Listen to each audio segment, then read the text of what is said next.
और इस बार 2023 Bihar bar council election की उम्मीदवार हूँ। मेरा सीरियल नंबर 154 है। मैं अधिवक्ता बंधुओं के लिए बहुत कुछ करना चाहती हूँ, इसलिए मैं इस इलेक्शन में खड़ी हुई। क्योंकि पिछला बार देख लिया जाए, काफ़ी सालों से लोग सदस्य तो बन रहे हैं लेकिन वर्क नहीं कर रहे हैं। वहाँ पे जो भी अधिवक्ता का डेथ क्लेम होता है, ना ही उसको सुनिश्चित कर रूप में दिया जा रहा है। डेथ क्लेम का जो अमाउंट है, ना ही वो बढ़ाया जा रहा है, और ना ही वहाँ पे जो मेडिकल सुविधा होती है वो दी जा रही है।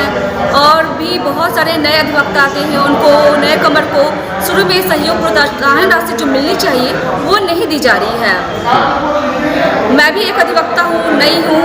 मुझे इस समस्या में जानकारी भी हुआ तो मुझे लगा कि जो पहले वाले सदस्य नहीं कर रहे हैं उसको चेंज करना काफ़ी ज़रूरी है, और मैं इसके प्रति आगे आऊँ तभी मैं कर पाऊँगी। इसलिए मैं इस बार 2023 election Bihar bar council election में प्रत्याशी हुई और यहाँ पे उम्मीदवार के रूप में खड़ी हुई, और मैं स्टेट बार काउंसिल में सदस्य पद पे प्रत्याशी हूँ। आपकी मुख्य मांगे क्या है? मेरी मुख्य मांगे ये है कि बिहार स्टेट बार काउंसिल में जितने भी डेथ क्लेम हैं, ठीक है, उनको 25 से 30 लाख रुपए किए जाए।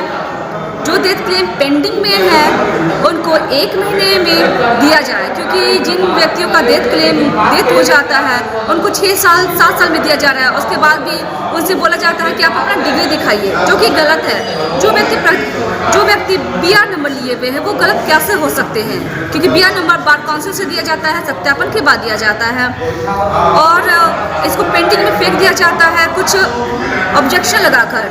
तो इसे मैं क्लियर करना चाहती हूँ। दूसरा मैं बता दूँ कि जो ग्रुप इंश्योरेंस होता है उसे लागू हो, एडवोकेट प्रोटेक्शन एक्ट है वो लागू हो हमारे बिहार में अधिवक्ताओं की सुविधा के लिए, क्योंकि काफ़ी अपमान का सामना करना पड़ता है एडवोकेट्स को, और उस पक्ष में वो कुछ कर भी नहीं पाते हैं। आज अधिवक्ताओं को बैठने के लिए, ठहरने के लिए कोई व्यवस्था नहीं है और उनकी सिक्योरिटी की कोई व्यवस्था नहीं है। इस पर आप क्या कहते हैं?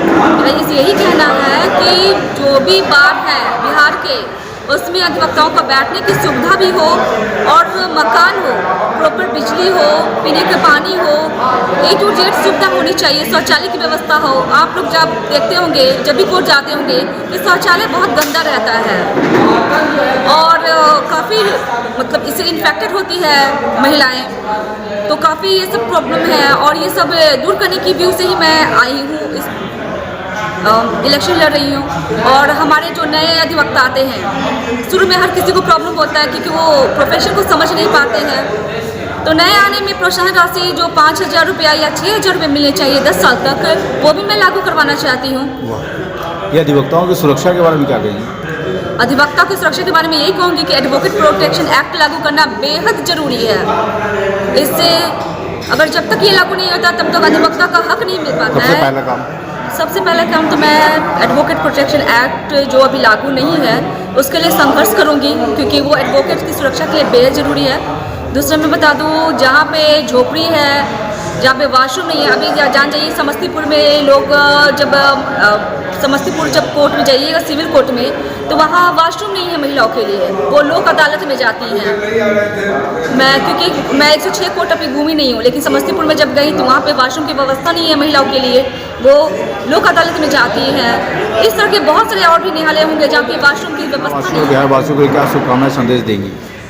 मैं सभी अधिवक्ता और बिहारवासियों के लिए नए वर्ष की शुभकामना देना चाहती हूँ, और कृष्णम के लिए मैरी क्रिसमस कहना चाहती हूँ कि ये दिन अच्छा बीते और आने वाला जो साल है वो भी काफ़ी अच्छा हो, और नया पैनल आए, नया सदस्य आए, और जो भी मैटर है अधिवक्ता को जो मैं समस्या बताई हूँ वो परिवर्तित हो, और जो अधिवक्ता को सुविधा मिलना चाहिए वो मिले।